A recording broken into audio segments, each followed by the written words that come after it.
Hey guys, welcome back to the tinkering. Today we're going to be making a Pikler triangle.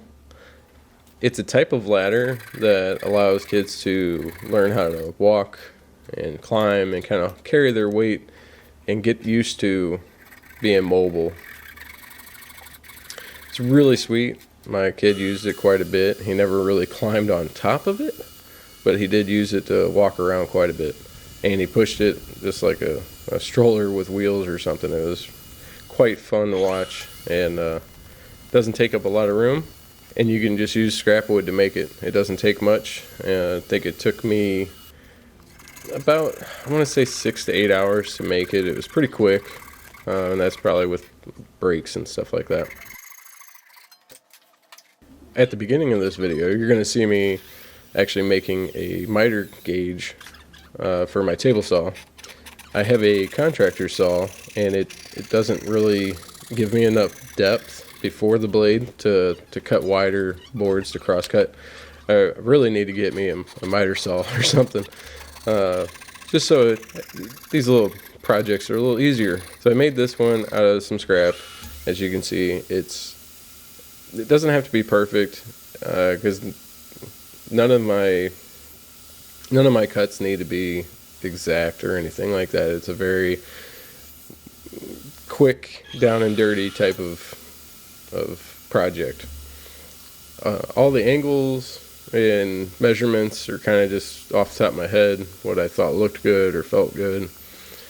And as you can see here, I actually used the miter gauge with the longer tail on it so I can stay in those tracks and not have to fight trying to keep a good angle or a good level while getting my cut.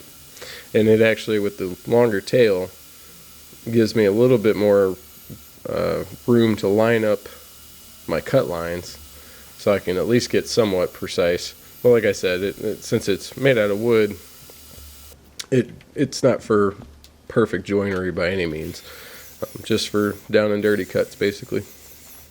So here you see me using my pocket hole jig, which for the most part I cannot stand using pocket hole jigs. I think there's a time and a place. This is a perfect example for a weird situation where you have to get some fasteners in there at a weird angle, and this just happened to work perfect. I think every time I use it though, I always have trouble whenever I go to tighten it up that I under account for the movement when you tighten it. So I always end up having a little step, just like a 0.5 millimeter step or something like that. But nothing some sanding can't help or fix, you know. Here you see me using a handsaw to cut these angled brackets. And again, they're not perfect. I probably could have took more time, marked out stuff a little bit better, and got it perfect, but again, not too worried about that. And I fix up some of that sloppiness with my belt sander.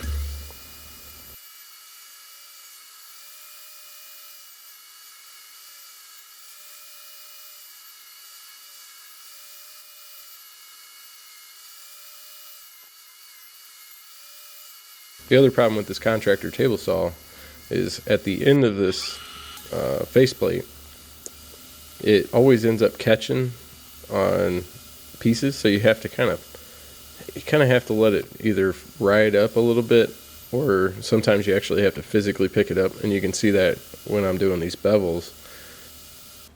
I actually have to stick my hand towards the back of the piece and pick up on it a little bit because it actually starts catching on that plate.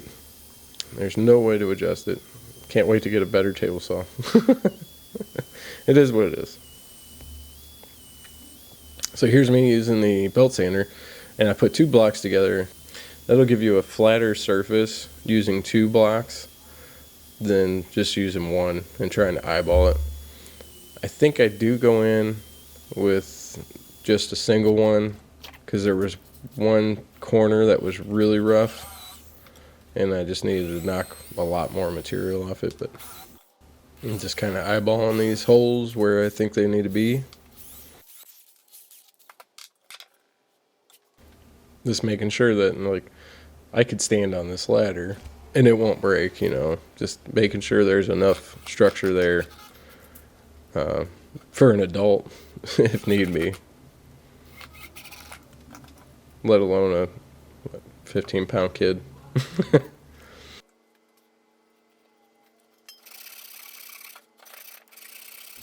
Right here you can see one of my angled brackets. I didn't get quite flush, but again, not really worried about it. It's on the bottom of the furniture, so no one's really going to see it. Kid's probably going to tear it up at some point anyways. I used dowel rods to plug all of the holes with screws in them. Just a little finishing touch to make it kind of look a little nicer.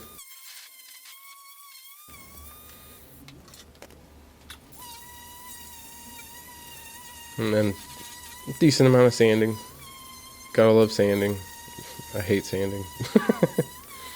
I did go in with some glue and some sawdust and fill in some of these bigger gaps.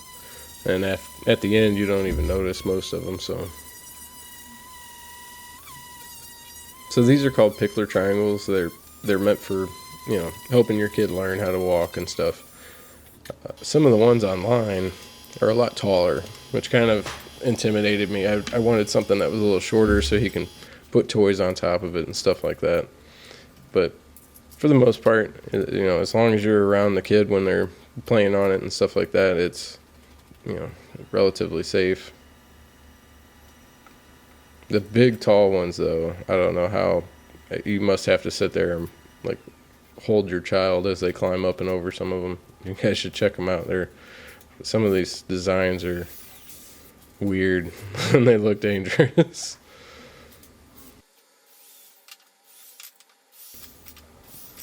Here I ended up, my laziness got me a little bit. I realized that I needed to pre-drill these rails because the boards are so thin that I think I started to hear it cracking.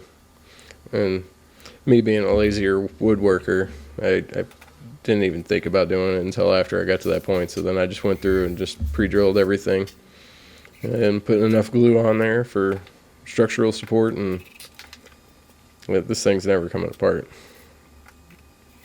This is actually kind of an older video. I kind of wanted to make sure that my kid, actually got some use out of it before I posted this video. So it's been about, I want to say about a year. And like I said, he learned how to climb up on it, to stand and push it around. He just would do circles around it.